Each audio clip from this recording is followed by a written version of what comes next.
What is good, guys? TJ Got Kicks 89 here, and we're back with another pickup, unboxing, and review. And this time it's on a pair of Ultraboosts, which I picked up from number 3 Street on a pre-order before release date, and we got this for 50 ringgit off of retail, so it was about 100. Retail is about 850. So I mean, that's a pretty good deal for a really solid shoe. On the size tag, size US 9. From Adidas Malaysia, and this is the original, the 1.0 in the black and purple heel cup colorway. It's a standard boost box, nothing really much to go over. You all know what it is, and you guys have seen tons of reviews on this. Alright, so let's get into the unboxing.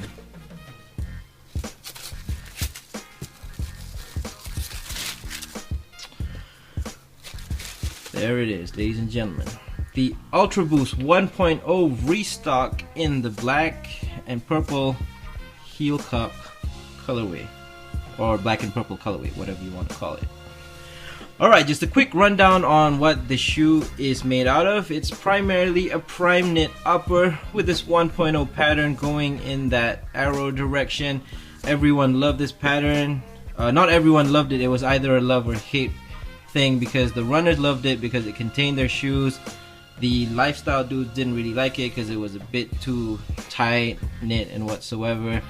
But the Ultraboost line has already had a cult following from the runners to the actual from the actual runners to people just wearing it on a daily basis. Because come on, man, Boost is life, Boost is comfortable.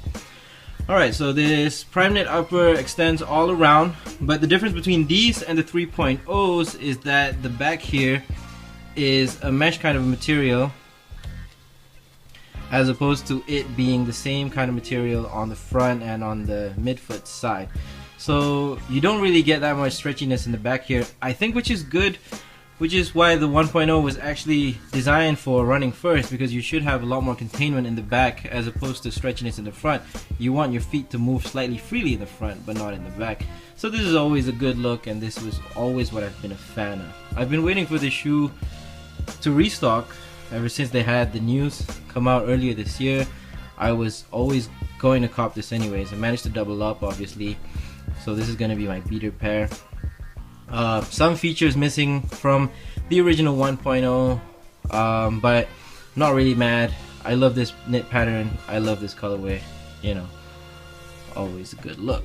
Alright, so then you've got this plastic heel cup at the back with the BMW kind of font going across that heel cup with a black and slightly bronze or gold color, inspired by BMW. That is such a classic look. And you have this 3-stripe going on over your midfoot on the medial and lateral side. And the 1.0, this stripe was actually a little bit more grayish. I mean, it looks grayish from there, but on the 1.0 it was a little bit more apparent. This is actually a black matte finish, if you can tell. Can you see that? Yeah. That's your actual containment. Up the tongue, you've got this Adidas branding in 3M, so that's supposed to reflect the light at night. And on the inside, you've got this, I call it the cartoon insole, but you've got like this funny looking Boost font, which is cool to some. I don't really like it, not really a big fan of it, because the Ultraboost is actually a performance footwear. So I liked the previous ones which said Ultraboost endless energy, but this is what we get, so I can't really be mad. I actually remove my insole sometimes when I'm running, so I sit on top of the Boost. Not really complaining about that. Gold lace tips as found on the 1.0 OG, gotta love that. And oh yes, the other prominent feature or main difference that they changed was the continental rubber outsole, which was on the 1.0 LTDs, like the creams, the silvers, yeah, those are the LTDs that I can really think of. But they changed it up. It's no more the standard stretch web, it's now the continental stretch web, which I think is a feature that should be done. I mean, most OG heads are mad. I own the OG 1.0s, most colorways, but the one thing that I would always be mad about is this outsole just turning flat after you run in them for like about a month, 2 to 3 months or so, and with just wearing it about every day, it would just turn flat right away. And I think this Continental rubber just makes a whole lot of a difference. Besides, Continental rubber, if you guys have actually worn yours in wet conditions, the rubber actually grips better there. So I mean, wet or dry, this outsole has you covered. Torsion system right there, running across this entire part of the shoe, exposed there slightly, and of course the star of the show, the full length boost midsole.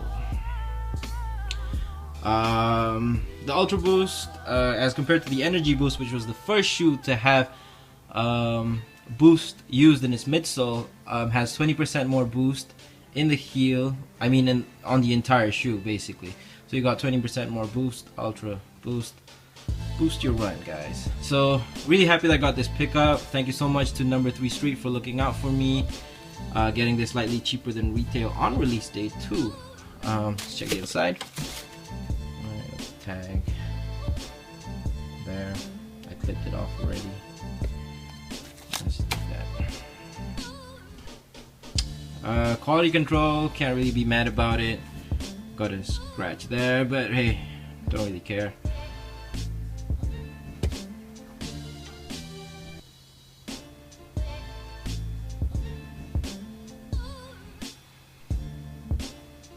Alright, so that takes care of this review of the Ultraboost 1.0 OG. I will be doing a review and unboxing of the cream ones that are coming in pretty soon. I ordered mine over from Europe, so they should be in Malaysia in about a week or so after this video is released. Thank you guys so much for staying tuned with this channel. Thanks so much for liking my previous videos, subscribing to me, leaving your comments down below. I think that takes care of it. So thanks so much, guys. This is TJ Got Kicks 89. Remember to like this video, comment below, subscribe to my channel for more sneakerhead content from Malaysia. Your boy TJ Got Kicks 89. I'm signing out. See you guys in the next one.